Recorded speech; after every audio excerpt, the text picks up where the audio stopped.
Hello everyone, कैसे हैं आप सब लोग। मेरा नाम है दीपक और आप सभी का स्वागत है दीपक ग्राफिक हिंदी यूट्यूब चैनल पे। ये है chapter number 84 and chapter number 83 में हमने बात की थी ब्लेंडर के रेंडर सेटिंग्स के बारे में, जिसमें मैंने आपको बताया था कि आप कैसे ब्लेंडर में रेंडर्स कर सकते हैं और रेंडर सेटिंग्स कर सकते हैं और कैसे अलग अलग फॉर्मेट में ब्लेंडर में रेंडर निकाल सकते हैं। अगर अभी तक आपने वो वीडियो नहीं देखी तो जाइए उस वीडियो को देखिए। अगर आपको वीडियो पसंद आती है तो उस वीडियो को लाइक कीजिएगा, मेरे चैनल को सब्सक्राइब कीजिएगा एंड ज़्यादा लोगों के साथ वीडियो को शेयर कीजिएगा। एंड आज की इस वीडियो में बात करने वाले एक बेसिक मॉडलिंग के बारे में, क्योंकि कल मैंने अपने कम्युनिटी टैब में एक पोस्ट किया था जिसमें मैंने आपसे पूछा था कि हम किस पे वीडियो बनाएं, तो ज़्यादातर लोगों ने मॉडलिंग के ऊपर वीडियो बनाने के लिए बोला था। तो ऑलमोस्ट यहाँ पे 64% लोग बोलते हैं कि मॉडलिंग पे वीडियो बनाएं। तो हम आज एक मॉडलिंग का ट्यूटोरियल करने वाले हैं और इसमें जो भी मैं रेफरेंस यूज़ करूँगा इसके डिस्क्रिप्शन में आपको वो लिंक मिल जाएगा। आप वहाँ से उसे डाउनलोड करके आप प्रैक्टिस कर सकते हैं और जो भी आप बनाते हैं उसे आप मुझे इंस्टाग्राम पर टैग कर सकते हैं। This is my Instagram handle basically guys. आप जाके यहाँ मुझे फॉलो कर सकते हैं @IamDeepakDesigner। ओके, यहाँ पे आप मुझे टैग करें और अगर आपका काम अच्छा रहा तो ज़रूर मैं आपको अपनी स्टोरी में भी फीचर करूँगा, ठीक है। एंड दूसरी चीज़ गाइज, मैंने एक हफ्ते पहले यहाँ पे एक पोस्ट डाला था जिसमें मैंने आपसे बोला था कि हम क्यों नहीं वीडियो बनाएं। तो काफ़ी लोगों ने बोला हाँ जल्दी से बना दीजिए, पर मैंने उसमें एक शर्त रखी थी कि क्यों ना उस पर आप 100 कमेंट कर दें, जिससे मुझे क्वेश्चंस ढूंढने में आसानी हो। जो मेरे को सिमिलर कमेंट लगे, जो मुझे सिमिलर क्वेश्चन रखे, उनको मैं एक में करके ही आपको लिए एक अच्छी वीडियो बना पाऊँ। तो अभी तक उसमें कुल 42 ही कमेंट हुए हैं। तो गाइज जल्दी से उस पर कमेंट करें और 100 कमेंट को पूरा करें, ताकि जल्दी जल्दी मैं उस पर क्यों नहीं वीडियो बना सकूँ। और आपके जो भी क्वेश्चन हैं आप यहाँ पे पूछ सकते हैं, मैं ज़रूर उन क्वेश्चनों को अपनी क्यों नहीं वीडियो में लूँगा। ओके, अब हम बात करते हैं आज की वीडियो के बारे में। तो सबसे पहले अपना ब्लेंडर खोलता हूँ। यहाँ देख सकते हैं हम इस ब्रिज की मॉडलिंग करने वाले हैं, जिसमें हमने बेसिक्स टूल्स की बात करी है और हमने 2 मॉडिफायर का यूज़ करा इसको मॉडल करने के लिए। तो चलिए सबसे पहले यहाँ पे मैं एक न्यू फाइल ओपन करता हूँ एंड मैं अपनी शॉर्टकट VR भी इनेबल कर लेता हूँ, ताकि आप आराम से देख पाएँ कि कौन सी कीज़ मैं यहाँ पे प्रेस कर रहा हूँ। तो यहाँ देखते हैं on the left hand side, यहाँ पे आप आराम से देख सकते हैं। ओके, तो सबसे पहले हमको चाहिए एक रेफरेंस की नीड। अगर हमें कोई भी मॉडल करना है तो सबसे पहले हम इस स्क्रीन को करेंगे स्प्लिट। यहाँ पे मैं क्लिक करूँगा, इसको मैं स्प्लिट करूँगा ऐसे और जाऊँगा मैं अपने एडिटेड टाइप में और यहाँ पे मैं ऐड करूँगा एक इमेज एडिटर और फिर मैं क्लिक करूँगा यहाँ पे ओपन पे। और जहाँ भी मैंने अपनी इमेज वो सेव कर रखी है या फिर जहाँ भी आप उसे डाउनलोड करके सेव करेंगे, वहाँ से उस इमेज को आप ढूंढ के यहाँ पे प्लेस कर सकते हैं। तो this is our image basically. Okay, तो यही मॉडल आज हम बनाने वाले हैं 3D में, ब्लेंडर में बेसिकली। ओके, बट मॉडलिंग करने से पहले आपको किन किन चीज़ों का ध्यान देना है उसके बारे में आज आप थोड़ा सा मैं आपके बारे में डिस्कस करूंगा कि अगर आप कोई भी मॉडल शुरू करते हैं तो आपको क्या क्या चीज़ों का ध्यान रखना चाहिए। तो सबसे पहले आपको उस मॉडल में देखना है कि आपके पास क्या क्या चीज़ें हैं उसमें, मतलब हमें उसमें ये देखना है हमारे पास क्या क्या चीज़ें हैं। फॉर एग्जाम्पल यहाँ आप देख सकते हैं this is the cylinder, this is the cylinder also. ये आपका क्यूब है और ये आपका प्लेन है और आपका ये क्यूब भी हो सकता है, ठीक है। तो आपको ये पता है कि इसमें 4 बेसिक चीज़ें हैं और 4 बेसिक चीज़ें यहाँ पे हमें ब्लेंडर में भी दिखती हैं। अगर मैं शिफ्ट A प्रेस करके देखूँ तो दिस इज़ प्लेन, क्यूब और ये हमारा सिलेंडर। ओके, तो मतलब हमारे पास सारी चीज़ें यहाँ पे अवेलेबल हैं ऑलरेडी, ठीक है। तो आपको जो भी आप मॉडलिंग करते हैं पहले आपको उसको एज अ बेसिक ऑब्जेक्ट देखना है, क्योंकि उसके बाद ही हम उसमें लूप कट ऐड करके डिटेलिंग देखते हैं। पर पहले आपको देखना है कि उसका बेसिक ऑब्जेक्ट हम किससे शुरू करने वाले हैं। जैसे कि हम इस मॉडल को शुरू करने के लिए हम क्या यूज़ करेंगे, सबसे पहले हम यूज़ करेंगे सिलेंडर। Got it. तो चलिए शुरू करते हैं। तो जब भी आप मॉडल करें 5 मिनट अपने मॉडल को देखें, उसको एनालाइज करें और देखें कि उसमें क्या क्या चीज़ों की हमें ज़रूरत है और हम इसे कहाँ से शुरू करने वाले हैं। ऐसा नहीं कि आप एकदम से शुरू कर देंगे और फिर आप बीच में जाके अटक जाएँ। तो ऐसा कार्य बिल्कुल ना करें। पहले 5 मिनट अपने मॉडल को देखें, उसको तराशें, इसमें क्या क्या चीज़ें हो सकती हैं, कहाँ कहाँ से मॉडलिंग शुरू कर सकते हैं और क्या क्या चीज़ों की हमें ज़रूरत पड़ती है, उन चीज़ों को मद्देनजर रखते हुए तब आप अपनी मॉडलिंग शुरू करें, ठीक है। तो चलिए अब शुरू करते हैं अपनी मॉडलिंग। तो सबसे पहले प्रेस करता हूँ शिफ्ट A और यहाँ पर मैं ऐड करूँगा एक सिलेंडर, ये देखिए। और मैं जाऊंगा अपने फ्रंट व्यू में यहाँ पे और मैं यहाँ पे अपने सिलेंडर की प्रॉपर्टीज़ ओपन करके चेंज करूँगा अलाइन एज अ व्यू। सो ये ऑटोमेटिक हमारी तरफ को फेस करने लग जाएगा। उसके बाद मैं यहाँ पे डेप्थ वाले सेक्शन में जाके इसकी हल्की सी डेप्थ बढ़ा दूंगा जितनी भी आपको चाहिए। आई थिंक इतनी डेप्थ मुझे ठीक लग रही है। और जो इसका रेडियस है बेसिकली इसको मैं थोड़ा सा कम कर दूँगा। आई थिंक इतना रेडियस मुझे यहाँ पर ठीक लग रहा है। Okay, so that look fine to me फ़िलहाल के लिए। ओके, ये हमें अच्छा लग रहा है तो इसे हम छोड़ देते हैं। अगर आप चाहते हैं कि इसमें जो ये स्मूथनेस है थोड़ी कम हो, क्योंकि यहाँ पे आपने रेफरेंस देख सकते हैं थोड़ा एजी सा लग रहा है, तो आप इस 32 को 16 भी कर सकते हैं ताकि आपको थोड़ा सा एजीनेस आपके सीन में दिखे। Got it. उसके बाद मैं यहाँ क्लिक करूँगा बाहर और अब आप देख सकते हैं हमने यहाँ पे सिलेंडर ऐड कर दिया है। और मेक श्योर कि आप इसे वाई एक्सिस पे ही ऐड करें, ताकि आप जब भी इसमें सिंपल मॉडिफायर यूज़ करेंगे, सिंपल डिफॉर्म मॉडिफायर, मतलब जब इसको आप बैंड करेंगे तो आपको बैंड करने में इशू ना हो। अगर आप इसको किसी और एक्सिस पे बनाते हैं तो मे भी हो सकता है कि आपको अलग से एमटी लगाना पड़े और मे भी हो सकता है मुझे भी लगाना पड़े। अगर वो सिचुएशन आती है तो मैं उसको ज़रूर उसको उस टाइम वहाँ पर डिस्कस करूँगा। फिलहाल आप इसको वाई एक्सिस पे ही रोटेट करें जैसे मैंने अभी कर रखा है, ठीक है। ये देख सकते this is the Y axis and this is the X axis basically. और आप चाहते हैं तो थोड़ा इसको स्केल कर सकते हैं, क्योंकि मुझे थोड़ा सा ज़्यादा लंबा लग रहा है। तो मैं इसे स्केल करता हूँ एस एंड उसके बाद प्रेस करूँगा वाई एक्सिस, सॉरी मैं प्रेस करूँगा एस, फिर करूँगा वाई एक्सिस प्रेस, हल्का सा मैं स्केल डाउन कर दूँगा। और जब भी आप कोई ऑब्जेक्ट को स्केल करते हैं तो मेक श्योर कि उस पर स्केल अप्लाई कर दें, अदरवाइज जो भी आप अपना मॉडिफायर यूज़ करेंगे उसमें आप जो भी प्रॉपर्टीज़ यूज़ करेंगे उसका रिजल्ट आपको परफेक्ट नहीं दिख पाएगा। ठीक है जी, हमने यहाँ पे सिलेंडर ऐड कर लिया। अब हम बात करने वाले नेक्स्ट ऑब्जेक्ट के बारे में, दिस इज़ आर क्यूब। तो हम यहाँ पे ऐड करने वाले अपने क्यूब, तो मैं प्रेस करूँगा शिफ्ट ए और यहाँ पे मैंने ऐड करा एक अपना क्यूब और उसके बाद मैं से स्केल करूँगा कुछ ऐसे एंड रख दूँगा यहाँ कहीं पे ऐसे। ठीक है, फिर मैं स्केल करूँगा एस और जेड एक्सिस पे कुछ ऐसे और हल्का सा और स्केल कर लेते हैं इतना सा। और जैसे कि मैंने आपको बोला था, जैसे ही आपका स्केल का काम हो जाए तो आप स्केल अप्लाई कर दें प्रेसिंग दी कंट्रोल ए। उसके बाद आप इसे रखेंगे किसी एक कॉर्नर पे, मैं इसको यहाँ रख देता हूँ फिलहाल के लिए, यहाँ कहीं पे। और इस पर अब हम क्या करेंगे, डुप्लीकेट मॉडिफायर लगाएंगे, क्योंकि हमें इसके डुप्लीकेट चाहिए। यहाँ पे आप देख सकते हैं। सो मैं जाऊँगा अपनी मॉडिफायर सेक्शन में, यहाँ पे ऐड करूँगा एक एरे मॉडिफायर। और सबसे पहले आप देख सकते हैं कि अभी जो हमारा एरे चल रहा है वो एज अ एक्स फैक्टर पर चल रहा है, पर हमारी जो यहाँ पे कॉपी होनी है वो हमारी वाई एक्सिस पे होनी है। तो मैं क्या करूँगा, अपने एक्स फैक्टर को ऑफ करके वाई पे प्रेस करूँगा 1, तो देखिए ये वाई के साइड को यहाँ पे होने लग गया। तो मैं इसको यहाँ से यहाँ मूव करके रख देता हूँ। ठीक है, और यहाँ से मैं इंक्रीज़ करूँगा अपने y की फैक्टर वैल्यू। तो देखिए फैक्टर वैल्यू बेसिकली दो ऑब्जेक्ट के बीच की दूरी को हम फैक्टर वैल्यू कहते हैं। जिसमें भी मेरा इन एरे मॉडिफायर और जितने भी मॉडिफायर्स का आपने ट्यूटोरियल देखा होगा उसमें मैंने आपको अच्छे से समझाया है कि फैक्टर वैल्यू क्या होती है। ठीक है, उसके बाद मैं यहाँ से इंक्रीज़ करूँगा अपने नंबर ऑफ काउंट। तो मुझे चाहिए I think 4 is look fine to me, 5 मतलब हल्का सा इंक्रीज़ कर देता हूँ और उसको मैं से सेंटर पर ले आता हूँ। ठीक है, तो देखिए हमारा ये वाला पार्ट भी अच्छे से मॉडल हो चुका है। और अगर आप चाहते हैं हल्का सा स्केल करें तो एस और जेड करें, हल्का सा स्केल हो जाएगा।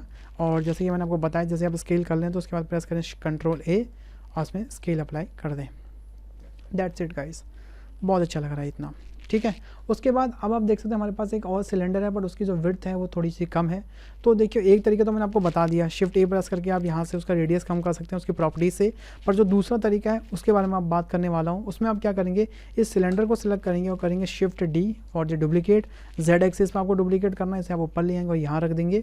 बट यहाँ पर एक चीज़ का आप ध्यान रखिएगा, जैसे ही आप एस प्रेस करेंगे ना तो ये देखिए ये छोटा हो रहा है कुछ ऐसे, जो कि आपको ऐसे छोटा नहीं करना है। ठीक है, आपको क्या करना है, आपको इसको सिर्फ छोटा करना है एज अ विड्थ वाइज, ना कि आपको लेंथ वाइज। तो उसके लिए आप क्या करेंगे, अपने फ्रंट व्यू में जाएंगे ऐसे, और फ्रंट व्यू में जाने के बाद आप इसको स्केल वाले टूल पर जाके आप क्या करेंगे, इसको ये वाला जो आपका ग्रीन वाला बना आ रहा है इसको आप ऐसे स्केल करके ऐसे छोटा कर देंगे। तो देखिए ये एज अ विड्थ वाइज छोटा हो गया, पर आपका स्केल वाइज है छोटा, सॉरी लेंथ वाइज है छोटा नहीं हुआ। उसके बाद आप इसे यहाँ बीच में रख सकते हैं। और जैसे कि आपको पता है, मैंने आपको बोला जैसे आपको स्केल कर दिया आपने, आपका स्केल का काम हो गया तो आप अप्लाई कर सकते हैं स्केल। ओके जी, इतना काम हमारा हो गया। बट यहाँ पे हमने एक चीज़ को मिस कर दिया जिसके बारे में आप बात करने वाला, जो हमें पहले ही कर लेना चाहिए था। वो ये है कि जब हमने ये सिलेंडर ऐड करा तो हमको इसमें कुछ एज लूप लगाने पड़ेंगे, क्योंकि आगे जाकर हम इसे बेंड करेंगे तो हमें इसमें एज लूप की ज़रूरत पड़ेगी। तो मैं क्या करूँगा, इसके एडिट मोड में जाऊँगा और यहाँ पे अपने लूप कट टूल को क्लिक करूँगा और यहाँ सेंटर में क्लिक करके छोड़ दूँगा। उसके बाद यहाँ से मैं कुछ नंबर ऑफ कट लगा दूँगा, मान लीजिए मैं 10 लगा दिए number of cut. Okay, and same cut में किस में लगाऊंगा, ऊपर वाले में, क्योंकि ये भी इसके साथ बेंड होगा। अगर इसमें ये बीच के कट नहीं होंगे तो मैं आपको गारंटी देता हूँ कभी अभी आपका ये बेंड नहीं होगा। तो मेक श्योर कि आप इसे बेंड करने से पहले इसमें लूप कट लगा लें, क्योंकि कई लोगों के कमेंट आते हैं कि सर हमारा ऑब्जेक्ट बेंड नहीं हो रहा अच्छे से। तो भाई साहब उसमें आपका हो सकता है लूप कट ना हो, क्योंकि जब तक लूप कट नहीं होंगे तब तक कैसी चीज़ें बेंड हो सकती है। तो प्लीज़ मेक श्योर कि हो सकता है कि आपको इसमें लूप कट ना हो, इसलिए आपकी चीज़ें अच्छे से बेंड ना हो रही हो। ठीक है, और दूसरी चीज़, अगर आपकी बेंडिंग में प्रॉब्लम आ रही तो हो सकता है आपने स्केल अप्लाई ना करा हो कंट्रोल ए करके, तो एक बार वो भी करके देख लें, मे बी आपकी जो आधे से ज़्यादा प्रॉब्लम है वो सॉल्व हो जाए। तो यहाँ पे आप देख सकते हैं हमारा ऑलमोस्ट इतना सारा काम हो चुका है। अब हम क्या करेंगे, हम बनाएंगे अपना ये वाला पार्ट। इसके लिए हम क्या कर सकते हैं, हम प्लेन भी ले सकते हैं और हम ले सकते हैं क्यूब भी। सो मैं लूँगा प्लेन, तो मैं टॉप व्यू में जाऊँगा और यहाँ पे ऐड करूँगा एक प्लेन, शिफ्ट ए, और उसके बाद उस प्लेन को करूँगा हल्का सा स्केल कुछ ऐसे, और उसके बाद मैं इसे यहाँ से यहाँ मूव करके यहाँ रख दूँगा। और जैसे कि मैंने आपको बताया था कि स्केल का काम होते ही आपको स्केल अप्लाई कर देना है, दैट्स इट। उसके बाद एडिट मोड में जाके इसको मैं ऐसे हल्का सा एक्सट्रूड कर दूँगा, इस वाले एज को सिलेक्ट करके, ताकि इसमें हल्की सी थिकनेस आ जाए, क्योंकि ये लकड़ी का प्लैंक है। उसके बाद मैं क्या करूँगा, उसको यहाँ से यहाँ मूव करूँगा और इस पर भी सेम एरे मॉडिफायर लगाऊंगा जैसे मैंने उस पर लगाया था अपने क्यूब वाले सेक्शन पे। तो मैं क्या यहाँ पे मैंने लगाया एरे मॉडिफायर और will change the factor value x से वाई, क्योंकि ये वाई एक्सिस पे है। और इसको हम हल्का सा एक बढ़ाएंगे, बस जस्ट नॉर्मली एक। उसके बाद यहाँ से हम नंबर ऑफ काउंटर्स के इंक्रीज़ कर देंगे कुछ ऐसे। ठीक है, बहुत अच्छा लग रहा है। अब आप देख सकते हैं कि हमारा ऑलमोस्ट सारा मॉडल यहाँ पे रेडी हो चुका है। अब हमको क्या करना है, हमारी आधे से ज़्यादा चीज़ यहाँ पे बन चुकी हैं। अब अगर ध्यान से देखिए, बस हमको उसको क्या करना है, मिरर करना है, और मिरर करते ही हमारे ये पूरा बन जाएगा। पर यहाँ पे एक चीज़ की दिक्कत है, अगर आप इसे मिरर करते हैं तो मे भी हो सकता है आपको टाइम लगेगा, इस पर भी मिरर लगाना पड़ेगा, इस पर भी लगाना पड़ेगा, इस पर भी लगाना पड़ेगा, इस पर भी लगाना पड़ेगा, जो कि बहुत ज़्यादा टाइम टेकिंग हो सकता है। तो इस चीज़ से प्रॉब्लम को सोल्यूशन करने के लिए आप क्या कर सकते हैं, इन सब ऑब्जेक्ट को कर सकते हो ज्वाइन, ठीक है। पर जैसे ही आप इन सब्जेक्ट को जैसे आप इन ऑब्जेक्ट को ज्वाइन करेंगे तो आपने जो इसमें मॉडिफायर लगाएंगे उनको आप लूज़ कर देंगे, मतलब वो अपने आप हट जाएंगे। तो आप चाहते हैं कि आपको जो मॉडिफायर है वो भी रहे, मतलब इन द सेंस मॉडिफायर जो आपने कर रखा है वो जो इफेक्ट हो रहा है मॉडिफायर का वो भी रहे, और आपके जो मैश है वो एक मैश हो जाए, ताकि आप सिर्फ एक मैश पे आप मिरर मॉडिफायर लगाएं और आपका ऑटोमेटिक सब चीज़ें मिरर हो जाएँ। तो उसके लिए आप क्या करेंगे, इन सब ऑब्जेक्ट को सिलेक्ट करेंगे और यहाँ जाएंगे ऑब्जेक्ट वाले सेक्शन में, और यहाँ आप कर देंगे कन्वर्ट टू मैश। जैसे आप कन्वर्ट टू मैश करेंगे, देखिए सबके मॉडिफायर अपने आप गायब हो चुके हैं और ये पूरा एक फिजिकल मैश में यहाँ पर कन्वर्ट हो चुका है। अब आप क्या करेंगे, इन सबको सिलेक्ट करेंगे ऐसे करके, और फिर आप प्रेस करेंगे कंट्रोल जे फॉर होता है ज्वाइन दी मैश, ठीक है। तो इसने क्या करा, पूरे मैश को कर दिया ज्वाइन। उसके बाद आप एक चीज़ और ध्यान रखिएगा, जो भी आपने लास्ट ऑब्जेक्ट सेलेक्ट कर रखा था उसी ने उसका जो पाइवट पॉइंट है उसी को उसने इसका पाइवट पॉइंट बना दिया सबका। देखिए ध्यान से देखिए, अगर मैं कंट्रोल Z करूँ, अगर मैं इसको सिलेक्ट करता हूँ, उसको सिलेक्ट करता हूँ और लास्ट में इस क्यूब को सिलेक्ट करता हूँ, तो जहाँ भी इनका पाइवट पॉइंट है वहीं पे हमारा ये लास्ट इसका देखो बन जाएगा ओरिजिन पॉइंट। तो फिलहाल तो मैं इसको ले रहा हूँ ताकि हमारा सेंटर में रहे ऑलमोस्ट, और नहीं रहता तो हम राइट क्लिक करके कर सकते हैं सेट ओरिजिन टू ज्योमेट्री, तो ऑलमोस्ट सेंटर पे ये आ चुका है। ओके, अब हमारा आधे से ज़्यादा काम हो चुका है। अब हमें क्या करना है, इसको सिर्फ डुप्लीकेट करना है, या तो आप इसे डुप्लीकेट कर सकते हैं, पर वो हो सकता है बहुत ज़्यादा टाइम टेकिंग और चीज़ें थोड़ी ख़राब हो सकती हैं। तो आप इस पर लगाएंगे मिरर मॉडिफायर। तो देखिए जैसे ही मैं इसे मिरर मॉडिफायर लगाता हूँ तो क्या होएगा, अब ध्यान से देखना कि जो मिरर मॉडिफायर है हमें कुछ ऐसे दिखने लग जाएगा। ओके, और हमें ऐसे तो मिरर मॉडिफायर चाहिए नहीं, तो आप यहाँ से एक्सिस चेंज करके देखेंगे कि हो सकता है कोई एक्सिस पे काम करे, पर यहाँ पे ये किसी भी एक्सिस पे काम नहीं कर रहा। तो आपको मैं एक चीज़ बता दूं, जिन लोगों ने मेरे मिरर मॉडिफायर की वीडियो देखी है, वहाँ पर मैंने अच्छे से आपको क्लियरली बताया है कि मिरर मॉडिफायर हमेशा वहीं से होता है जहाँ पे उसका ओरिजिन पॉइंट होता है। तो अगर आप ध्यान से देखें तो जो उसका ओरिजिन पॉइंट है वो वहाँ पर है, वहीं से हमारा मिरर मॉडिफायर हो रहा है, बेसिकली मिररिंग हो रही है चीज़ें, ठीक है। अब यहाँ पे दो चीज़ें, या तो आप अपना ओरिजिन पॉइंट चेंज करें, या फिर आप यहाँ पे एक ऑप्शन आता है हमारा मिरर ऑब्जेक्ट का, इसे यूज़ करें। तो हम अपना ओरिजिन पॉइंट तो चेंज नहीं करने वाले, हम क्या करेंगे, इसका जो मिरर ऑब्जेक्ट है उसे हम यूज़ करेंगे बेसिकली। तो उसके लिए मैं क्या करता हूँ, यहाँ पे ऐड करूँगा एक एम्प्टी। अब यहाँ पे आप पूछेंगे कि मैंने एम्प्टी क्यों ऐड करा, क्योंकि एम्प्टी ऐड करने का जो रीज़न है बेसिकली वो ये है, क्योंकि अगर आप कोई ऑब्जेक्ट ऐड करते हैं तो जब भी आप इसे रेंडर करेंगे तो ऑब्जेक्ट भी इसके साथ रेंडर होगा, जो कि आगे जाके दिखने में ऑड हो सकता है। पर जो ये एम्प्टीज होते हैं ये नॉन रेंडरेबल होती है, ये कभी भी रेंडर्स नहीं होते, इस वजह से हम इनको यूज़ करते हैं, ठीक है। तो मैं यहाँ पे कोई सा भी एम्प्टी ले लेता हूँ, फिलहाल मैं लेना प्लेन एक्सिस लिया, और उसकी जो हमारा जो रेडियस है उसको मैं हल्का सा इंक्रीज़ कर लेता हूँ ऐसे कुछ। ओके, जो हमने जो उसका रेडियस है उसको हल्का सा इंक्रीज़ कर लिया ताकि हम इसे अच्छे से देख पाएँ। उसके बाद अब मैं क्या करूँगा, अपने ऑब्जेक्ट सेलेक्ट करूँगा और जाऊँगा अपने यहाँ पे और सेलेक्ट करूँगा mirror object as a empty, और उसके बाद मैं चूज़ करूँगा एक्सिस। तो आई थिंक हमारा वाई एक्सिस पे था, नो वाई एक्सिस पे काम नहीं कर रहा, आई थिंक एक्स एक्सिस पे हमारा काम कर रहा है, ये देखिए। पर अभी आप देखिए हमारा मिरर अच्छे से हुआ नहीं, तो इस टाइम को क्या करना है, इसको सिलेक्ट करना है और उसको ऐसे ड्रैग करना है, कुछ ऐसे ड्रैग, ये देखिए ये हमारा अच्छे से अब मिरर हो चुका है अगर आप ध्यान से देखेंगे तो, ठीक है। ओके, तो यहाँ आप देख सकते हैं हमारा मिरर भी अच्छे से हो चुका है और हमारा जो मॉडल है वो भी हमारा खूबसूरत लग रहा है। बस इसमें अब हमको बस हमको इसमें अब एक चीज़ करनी है, वो हमें करना है इसे बैंड। सो बैंड करने के लिए हम क्या यूज़ करते हैं, एक नया मॉडिफायर जिसका नाम है सिंपल डिफॉर्म मॉडिफायर। तो देखिए जैसे ही आपने सिंपल डिफॉर्म मॉडिफायर अप्लाई किया तो ये कुछ ऐसे दिखने लगे, ध्यान से देखिए, ठीक है। क्योंकि ये जो बाय डिफ़ॉल्ट सेट रहता है वो रहता है ट्विस्ट पे, हमें करना है बेंड। तो देखिए जैसे मैंने बेंड पे क्लिक करा तो देखिए ये बेंड होने लग गया। अब आपको क्या करना है, यहाँ से बस खाली इसको डायरेक्शन देनी कि कौन से एरिया पे ये डायरेक्शन में बेंड होगा। तो ये देखिए खूबसूरत लग रहा है, ये देखिए बहुत सुंदर, ठीक है। और दूसरी चीज़, अगर आप चाहते हैं कि इसमें जो ये ऐसा लाइनें आ रही है ऐसी ऐसी, अगर इसको आप स्मूथ करना चाहते हैं तो इस ऑब्जेक्ट को सिलेक्ट करें, राइट क्लिक करें, शेड स्मूथ करें, और जैसे आप शेड स्मूथ करेंगे आपको देखो ये शेडिंग की प्रॉब्लम आ जाएगी। तो इस प्रॉब्लम को सॉल्व करने के लिए आपको क्या करना है, आपने जाना अपने ऑब्जेक्ट डेटा प्रॉपर्टी में नॉर्मल सेक्शन पे करना है आपको ऑटो स्मूथ, और देखिए जैसे आपने ऑटो स्मूथ करा आपकी जो ये प्रॉब्लम है शेडिंग की वो फिक्स हो चुकी है और आपका जो मॉडल है वो काफ़ी सुंदर लग रहा है। सो कुछ इस तरीके से आप कर सकते हैं ब्लेंडर में मॉडलिंग। आपको सबसे पहले एनालाइज करना होगा कि आपको कौन कौन से टूल की, कौन कौन से ऑब्जेक्ट की ज़रूरत है, देन उनको यूज़ करें, उनमें आप एज लूप ऐड करें, उनको थोड़ा मॉडिफाई करें, और आप देख सकते हैं हमारे पास एक खूबसूरत ब्रिज यहाँ पे रेडी हो चुका है।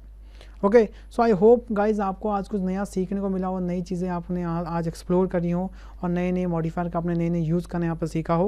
और अगर आपको इस इमेज पे प्रैक्टिस करनी है तो आप उसको नीचे डिस्क्रिप्शन से डाउनलोड कर सकते हैं, इसका लिंक मैं डिस्क्रिप्शन में दे दूँगा।